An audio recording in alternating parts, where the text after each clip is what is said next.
নমস্কার বন্ধুরা, আমাদের চ্যানেলে আপনাদেরকে অনেক অনেক স্বাগত। এখন আমরা যে বিষয়টাকে নিয়ে ডিসকাস করব খুবই ইম্পর্ট্যান্ট একটা বিষয় এবং খুবই সিরিয়াস একটা কিন্তু বিষয়, এবং এই বিষয়টা কিন্তু ওয়েদার সম্পর্কিত এবং আমাদের ক্লাইমেট চেঞ্জ সম্পর্কিত। এটা কিন্তু খুবই গুরুত্বপূর্ণ বিষয়। তো আমরা গত কয়েক বছর ধরে কিন্তু একটা জিনিস দেখছি যে আমাদের ক্লাইমেট অর্থাৎ আমাদের আবহাওয়ার কিন্তু অনেক পরিবর্তন হচ্ছে এবং পরিবর্তন কিন্তু আসছে, এবং পৃথিবীর যে গড় তাপমাত্রা সেটা কিন্তু কন্টিনিউয়াসলি কিন্তু বাড়ছে। এবং এর পেছনে একমাত্র কারণ হচ্ছে গিয়ে আমাদের গ্লোবাল ওয়ার্মিং, অর্থাৎ আমাদের পৃথিবীর যে উষ্ণতা কিন্তু কন্টিনিউয়াসলি বাড়ছে, এবং যার ফলে আবহাওয়ার কিন্তু অনেকটা পরিবর্তন হচ্ছে। এবং আমরা বিভিন্ন জায়গায় দেখতে পাচ্ছি বরফ গলছে এবং সুন্দরবন আস্তে আস্তে কিন্তু তলিয়ে যাবে ইন ফিউচারের কথা আমি বলছি। এবং এছাড়াও যে একটা ফ্যাক্টর যার জন্য কিন্তু আমাদের আগামী বছরগুলোতে বিভিন্ন জায়গাতে বিভিন্ন রকম কিন্তু ন্যাচারাল ক্যালামিটি, আমরা যাকে প্রাকৃতিক দুর্যোগ বলি, সেই বিষয়গুলো কিন্তু আমরা হতে দেখব।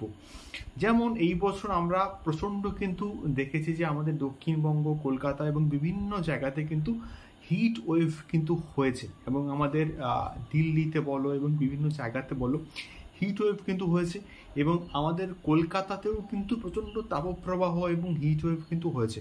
এবং এটার কারণ কি হচ্ছে? এটার কারণ বেসিক্যালি হচ্ছে লা নিনা। এবং এর আগে আমরা কিন্তু দেখতে পেয়েছিলাম যে এল নিনো বলে একটা ফ্যাক্টর কিন্তু কাজ করছিল, এবং এটা এই যে দুটো ফ্যাক্টর এল নিনো এবং লা নিনা, এই দুটো ফ্যাক্টর কিন্তু বেসিক্যালি কাজ করে প্রশান্ত মহাসাগরে। এবং এই এবছর যে আমাদের তাপপ্রবাহ হয়েছে এটার বেসিক্যালি কারণ হচ্ছে লা নিনা। এবং এর ফলে আমাদের দক্ষিণবঙ্গের বিভিন্ন জায়গাতে, এবং সেটা কলকাতা বলো বা বিভিন্ন জায়গাতে বলো, মানে প্রচুর কিন্তু আমরা গরম পেয়েছি এবং গরম পড়েছে এবং হিট ওয়েভ কিন্তু হয়েছে। এবং এই লা নিনা যে ফ্যাক্টরটা, এর ফলেই কিন্তু বন্ধুরা আমাদের আগামী অগস্ট মাস থেকে এবং সেপ্টেম্বর মাস থেকে, এবং অগস্ট মাস অলরেডি পড়েই গেছে, অগস্ট এবং সেপ্টেম্বর এই দুটো মাসে কিন্তু প্রচুর কিন্তু বৃষ্টি হবে।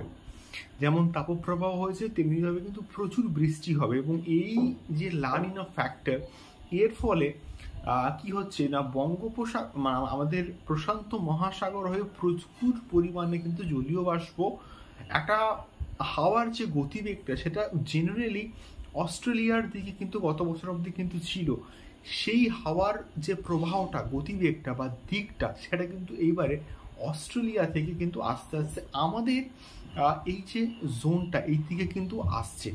তো এই যে লা নিনা ফ্যাক্টর, এর ফলে কিন্তু আগামী সেপ্টেম্বর মাসে এবং আমাদের অগস্ট মাসেও কিন্তু প্রবল একটা বৃষ্টিপাত কিন্তু আমরা দেখতে পাবো, যেটা অস্বাভাবিক বৃষ্টিপাত।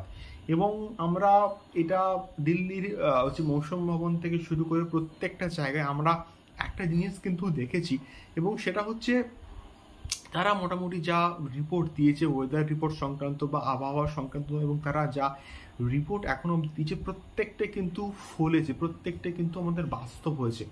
এবং তার সঙ্গে সঙ্গে আমি এখানে আরও একটা জিনিস বলবো, যে এই লা নিনা ফ্যাক্টরের জন্যই কিন্তু পরবর্তীকালে আমরা হয় প্রচুর হিট ওয়েভ দেখতে পাবো, নাহলে এবং দাবানলও কিন্তু হয়েছে। এবং এই লা নিনা এবং এল নিনো ফ্যাক্টর গোটা পৃথিবী জুড়ে কিন্তু মোটামুটি কাজ করে। এবং যেহেতু প্রশান্ত মহাসাগর অনেকটাই বড়, অনেকটাই গভীর একটা সমুদ্র, এবং সেখানে এই ফ্যাক্টরটা কাজ করার জন্য পুরো পৃথিবীর যে ক্লাইমেটটা কিন্তু অনেকটা বেশি ইফেক্টিভ হয়, এবং যার ফলেই আমাদের কিন্তু এইবারে পর্যাপ্ত পরিমাণ বৃষ্টি হবে, এবং পর্যাপ্ত পরিমাণের থেকেও কিন্তু অনেক বেশি বৃষ্টিপাত কিন্তু হবে, আমরা এটা আশা করছি। এবং এটা আবহাওয়াবিদদের তরফ থেকেও কিন্তু মোটামুটি আপডেট আমরা পাচ্ছি। দেখা যাক আমাদের অগস্ট মাস এবং সেপ্টেম্বর মাসে কতটা কি বৃষ্টিপাত হয়। তো এইরকম আমরা ইনফরমেটিভ কিছু কিছু এবং বর্তমান লেটেস্ট যা ঘটছে সেই সম্বন্ধে কিন্তু আমরা খবর আপনাদের সঙ্গে এই চ্যানেলে কিন্তু শেয়ার করি।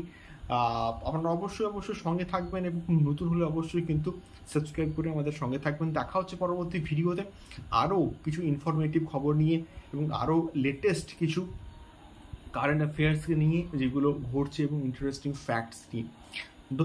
ধন্যবাদ, দেখা হচ্ছে পরবর্তী ভিডিওতে। টাটা।